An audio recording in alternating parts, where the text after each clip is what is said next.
तू शाही है बसेरा कर पहाड़ों की चट्टानों पर, नहीं तेरा नशीमन कसरे सुल्तानी के गुम्बद पर। आपको बताए कि शाहीन की उम्र कितनी होती है? 70 साल।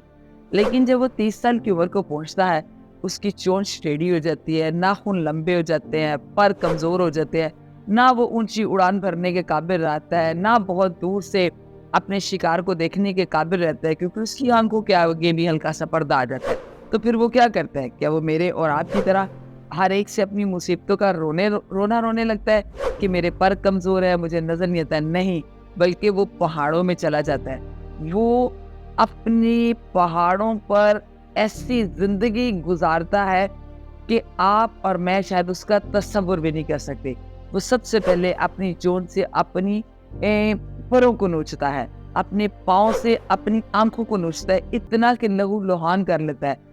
संगलाख चट्टानों पर अपने नाखून मार मार के नाखून सारे उतार देता है, अपनी चोंच को मार मार के अपनी चोंच तोड़ देता है। आप तस्वुर कीजिए कि वो किस कदर अज़ियत तकलीफ में से गुजरता है, जब उसके नाखून भी लहू लुहान है, उसकी आंखें भी लहू लुहान है, पर नोचने की वजह से उसका बदन भी लहू लुहान है, चोंच रगड़ रगड़ कर मारने की वजह से उसकी चोंच भी लहू लुहान है।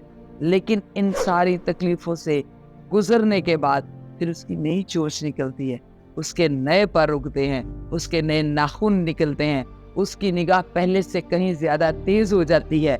लेकिन ये सब इसलिए कि उसने इसका इरादा कर लिया था कि वो अपनी इन कमजोरियों की वजह से जिंदगी की दौड़ में हारेगा नहीं, बल्कि उसने अपनी इन कमजोरियों से पीछा छुड़ाया, खुद को पहले से मजबूत, ताकतवर और तवाना किया, और फिर वो 30 साल की बजाय 40 साल मजीद जीता है, और फिर बादशाहों जैसी जिंदगी गुजारता है। बहुत दूर से अपने शिकार को देख लेता है, बहुत ऊंची परवाने उड़ता है, परवाने भरता है, और बहुत दूर से अपने शिकार को अपने तेज तरीन पंजों में दबोच कर निकाल लेता है।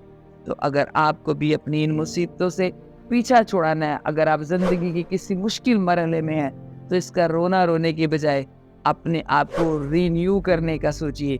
वो स्किल्स, वो सलाहियतें सीखिए कि जिनकी वजह से आप अपना मकसद पाने में नाकाम है।